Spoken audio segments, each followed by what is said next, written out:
Há pouco do plenário da Câmara, eu fiz uma manifestação mostrando que a esquerda está dizendo que o problema é o livre mercado, mas não tem livre mercado.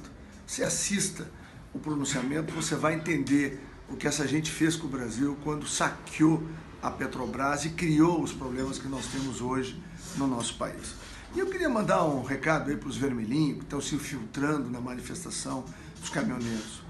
Os caminhoneiros são o Brasil real, o Brasil de verdade, a classe média brasileira, que sofre as consequências do desgoverno petista. Por isso, não é justo nem correto que vocês queiram sequestrar um movimento que não lhes pertence. Tome vergonha na cara.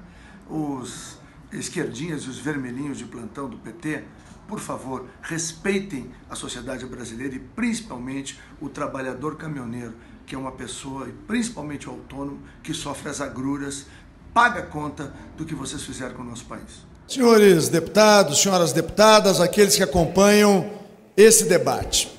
Eu venho à tribuna porque alguns oportunistas aí de esquerda, e vários desfilaram aqui ao longo do dia de hoje, dizem que o problema é o livre mercado. Que livre mercado? O Brasil tem um livre mercado muito pequeno, que foi reduzido no governo Fernando Henrique e também nos governos petistas.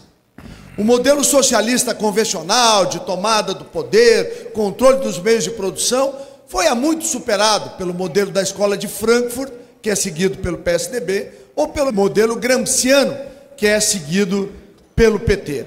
O que aconteceu no Brasil de maneira objetiva, com o dinheiro do povo? E isso ninguém fala.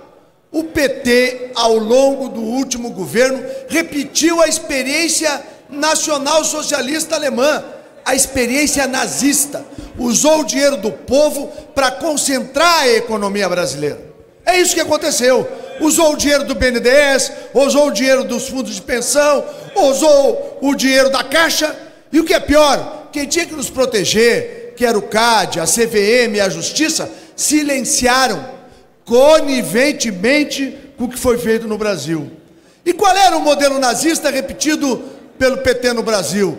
Pegar um grupo político corrupto, como está demonstrado fartamente pela Lava Jato, faz a cooptação de empresários alinhados e daí concentra a economia brasileira em cima daquela política que ficou conhecida do lado de lá desta tribuna como a política dos campeões nacionais. Pois muito bem, onde estão os caminhoneiros nisso? Estão no meio, são um marisco entre o rochedo monopolista que se chama Petrobras, que reajusta seus preços de acordo com o mercado internacional, com a variação do câmbio, e do outro lado, um sistema altamente oligopolizado.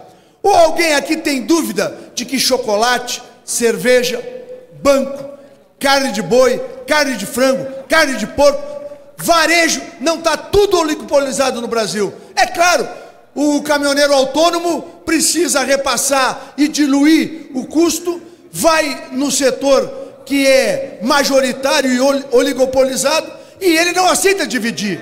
Quer ver um exemplo de livre mercado que funciona? O das padarias. A farinha de trigo é produzida por poucos grupos no Brasil e uma boa parte dela é importada. Tem o mesmo problema da variação cambial. Por que não está dando problema nas padarias brasileiras? Porque o valor, o custo é dividido, é absorvido por milhares de padarias e por milhões de consumidores. É isto que se chama lei do mercado. E contra isso, o tenente-coronel Theodore Roosevelt, no início do século passado, resolveu o problema dos americanos com a lei antitrust. Quando quebrou o monopólio de John Rockefeller, que era o monopólio do petróleo, tal como aqui. Lá nos Estados Unidos, são 35 empresas petrolíferas, nenhuma do governo. Vai lá ver o preço da gasolina.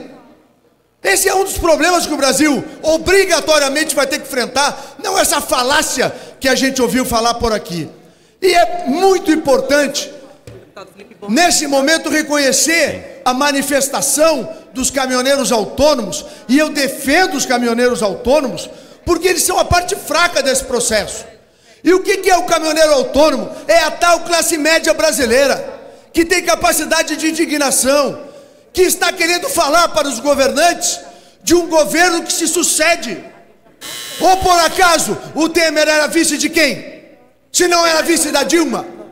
Eu disse e repito, se juntaram duas quadrilhas. A quadrilha titular foi afastada, assumiu a quadrilha suplente. Esse governo é sucessão do governo petista.